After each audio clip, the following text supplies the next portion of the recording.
Piteå is a small city in northern Sweden. There we are involved in a big demonstration project where we illustrate the whole value chain from black liquor to clean transportation fuel, and that involves both fueling stations and real trucks running on DME.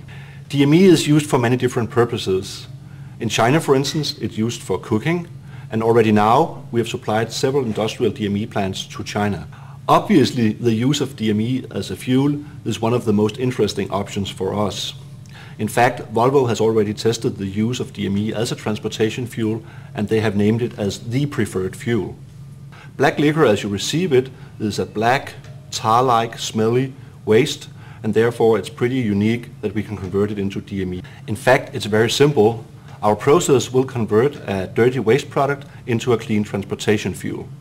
As you know, we have about 70 years of experience in developing energy and environmental processes, but still we consider our DME process for unique.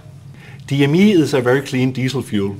In fact, it's so clean that you can dry your hair in the exhaust, or at least almost, as you can see.